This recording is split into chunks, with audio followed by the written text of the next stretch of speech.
Oke, selamat pagi untuk anak-anak Bapak semua. Salam sehat dan tetap semangat walaupun kita tetap dalam situasi daring. Nah, sekarang kita memasuki pembelajaran sejarah Indonesia. Pada pembelajaran sebelumnya, kita telah membahas tentang pengerahan, penindasan versus perlawanan. Nah, di balik senyum manis Jepang untuk menguasai Indonesia, akhirnya ada perlawanan. Nah, materi kita pada hari ini adalah pengerahan Romusa. Tujuan pembelajaran kita adalah setelah mempelajari materi ini kita mengetahui apa itu Romusa. Kita dapat memahami arti Romusa. Buka buku kamu halaman 48. Berbagai kebijakan dan tindakan Jepang seperti disebutkan di atas telah membuat penderitaan rakyat Indonesia. Rakyat petani tidak dapat berbuat banyak kecuali harus tunduk kepada praktik-praktik tirani Jepang.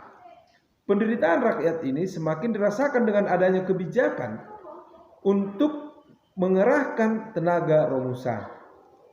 Kamu pasti tahu apa itu Romusa. Perlu kita ketahui bahwa untuk menopang perang Asia Timur Raya, Jepang mengerahkan semua tenaga kerja dari Indonesia.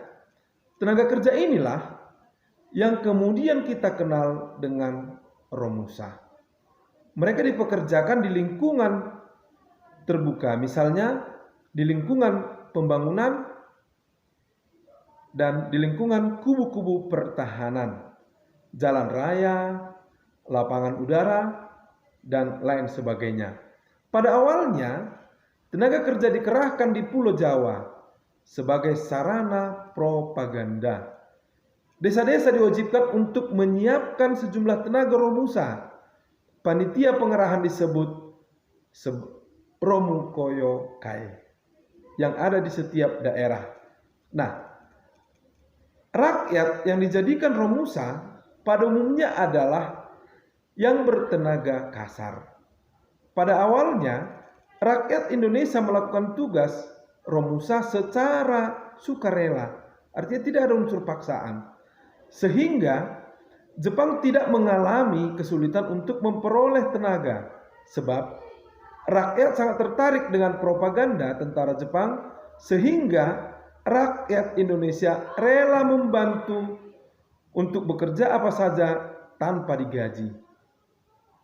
Oleh karena itu, di beberapa kota pernah terdapat beberapa Romusa yang sifatnya sementara dan sukarela. Nah, pada awalnya memang warga negara Indonesia melakukan atau bersikap memberi diri, sikap relawan. Karena apa? Karena propaganda yang dibuat oleh Jepang. Nah, rakyat Indonesia yang menjadi Romusa itu diperlakukan dengan tidak senonoh, tanpa mengenal pri kemanusiaan yang diperbuat oleh Jepang terhadap rakyat Indonesia. Mereka dipaksa bekerja sejak pagi hari sampai petang tanpa makan dan pelayanan yang cukup. Padahal mereka melakukan pekerjaan kasar yang sangat memerlukan banyak asupan makanan dan sangat membutuhkan gizi yang cukup. Dan pada saat Romusa, mereka tidak diberikan istirahat. Nah, mereka hanya dapat beristirahat pada malam hari. Kesehatan mereka tidak terurus. Tidak jarang di antara mereka jatuh sakit, bahkan mati karena kelaparan.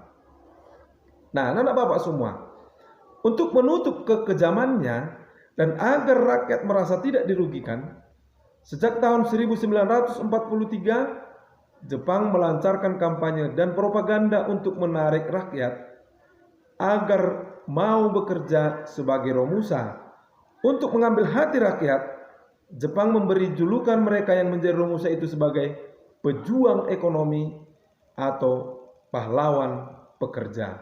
Nah, inilah sikap yang dibuat oleh Jepang terhadap rakyat Indonesia untuk melakukan propaganda agar rakyat Indonesia mau bergabung menjadi pekerja Romusa. Nah, anak-anak Bapak semuanya, Bapak harap kamu semua membaca buku agar pengetahuan kamu tentang pengerahan Romusa semakin berkembang dan kamu semakin memahami apa itu pengerahan Romusa. Oke, demikian pertemuan kita pada hari ini. Salam jumpa minggu depan. Salam sehat dan tetap semangat. Demikian dan terima kasih.